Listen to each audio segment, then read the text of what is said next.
ये मित्रों, देवउठनी एकादशी की कथा सुनने से कई जन्म के पाप नष्ट होंगे, मिलेगा भगवान विष्णु का आशीर्वाद।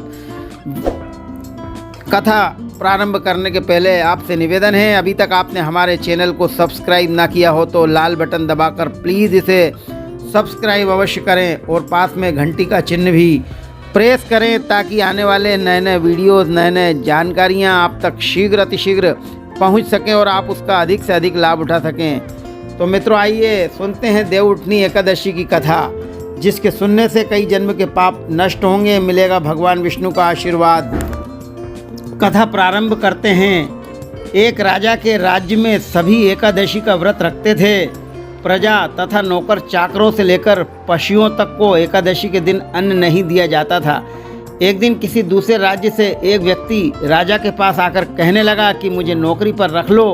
तो राजा ने उसके सामने एक शर्त रखी कि रोज़ तुम्हें खाने के लिए सब कुछ मिलेगा, परंतु एकादशी को अन्न नहीं मिलेगा। उस व्यक्ति ने उस समय तो हाँ कर ली, पर एकादशी के दिन जब उसे फलाहार का सामान दिया गया तो वह राजा के सामने जाकर गिड़गिड़ाने लगा कि इससे तो मेरा पेट नहीं भरेगा, मैं भूखा ही मर जाऊंगा, मुझे अन्न दो। राजा ने उसे शर्त की बात कही, पर वह अन्न छोड़ने को राजी ना हुआ। तो राजा ने उसे आटा, दाल, चावल आदि दिए। वह नित्य की तरह नदी पर पहुंचा और नहाकर भोजन पकाने लगा।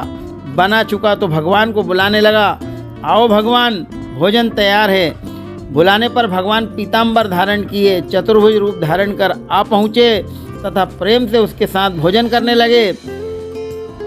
खा पीकर भगवान अंतर्ध्यान हो गए तथा वह अपने काम पर चला गया। 15 दिन बाद अगली एकादशी को वह राजा से कहने लगा कि महाराज, मुझे दुगना सामान दीजिए। उस दिन तो मैं भूखा ही रह गया। राजा ने कारण पूछा तो उसने बताया कि हमारे साथ भगवान भी खाते हैं, इसलिए तो हम दोनों के लिए यह सामान पूरा नहीं होता। तो राजा बोले कि मैं नहीं मान सकता कि भगवान तुम्हारे साथ खाते हैं। मैं तो इतना व्रत रखता हूँ, पूजा करता हूँ, पर भगवान ने मुझे कभी दर्शन नहीं दिए। राजा की बात सुनकर वह बोला, महाराज, यदि विश्वास न हो तो साथ चलकर देख लें। राजा एक पेड़ के पीछे छिपकर बैठ गया। उसने भोजन बनाना तथा भगवान को शाम तक पुकारता रहा। भगवान ना आए। अंत में उसने कहा कि हे भगवान, यदि आप नहीं आए तो मैं नदी में कूदकर प्राण दे दूंगा। पर भगवान नहीं आए तो वह उठकर प्राण त्यागने के उद्देश्य से नदी की तरफ बढ़ा। तो शीघ्र ही भगवान ने प्रकट होकर रोक लिया और साथ बैठकर भोजन करने लगे तथा शीघ्र उसे अपने विमान में बिठाकर अपने धाम ले गए।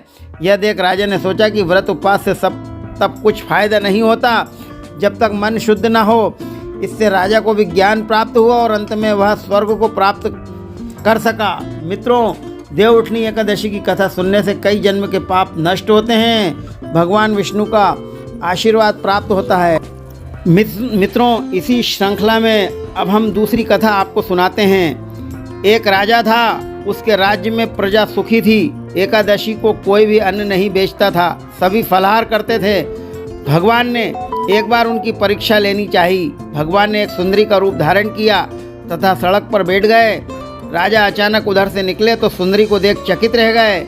उससे राजा ने पूछा कि तुम कौन हो, इस तरह यहाँ क्यों बैठी हो? तो वह बोली, मैं निराश्रित हूँ, नगर में कोई जाना पहचाना नहीं है, किससे सहायता मांगूं? राजा उसके रूप पर मोहित था। वह बोला कि तुम मेरे महल में चलकर मेरी रानी बनकर रहो। तो सुंदरी बोली, मैं तुम्हारी बात मानूंगी, पर तुम्हें राज्य का अधिकार मुझे सौंपना होगा। राजा पर मेरा पूर्ण अधिकार होगा, मैं जो भी बनाऊंगी तुम्हें खाना होगा। राजा उसके सौंदर्य पर लट्टू था, अतः उसने सभी शर्त स्वीकार कर ली। अगले दिन एकादशी थी। रानी ने हुक्म दिया कि बाजारों में अन्य दिनों की तरह अन्न बेचा जाए। उसने घर में मांस, मछली आदि पकवान बनवाए तथा राजा के सामने परोसकर खाने के लिए कहा। राजा बोले, रानी, आज एकादशी है, मैं तो केवल फलाहार ही करूँगा। तो रानी ने शर्त की याद दिलाई और बोली कि या तो खाना खाओ, नहीं तो मैं बड़े लड़के का सिर काट लूँगी। राजा ने अपनी स्थिति बड़ी रानी से कही तो बड़ी रानी बोली, महाराज, धर्म मत छोड़ो, लड़के का सिर दे दो, पुत्र तो फिर भी मिल जाएगा, पर धर्म जाकर फिर नहीं मिलेगा।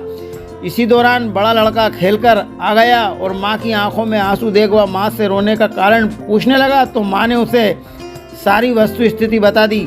वह बोला कि मैं सिर देने के लिए तैयार हूँ, पिताजी के धर्म की रक्षा होगी, जरूर होगी। राजा भी मन कड़ा करके दुखी मन से लड़के का सिर देने को तैयार हुए तो रानी के रूप में भगवान विष्णु ने प्रकट होकर असली बात राजा को बताकर कहा कि तुम परीक्षा में पास हुए हैं। भगवान ने प्रसन्न मन से उन्हें वर मांगने को कहा तो राजा बोला कि आपका दिया सब कुछ है, हमारा उद्धार करो। उसी समय एक विमान उतरा। राजा अपना राज्य पुत्र को सौंप उसमें बैठ परम धाम को गए तथा राजकुमार धर्म से राज्य करने लगा। मित्रों, देवउठनी एकादशी की कथा सुनने से कई जन्म के पाप नष्ट होते हैं, भगवान विष्णु का आशीर्वाद मिलता है, सुख समृद्धि प्राप्त होती है। शुभकामनाओं के साथ बोलो विष्णु भगवान की जय।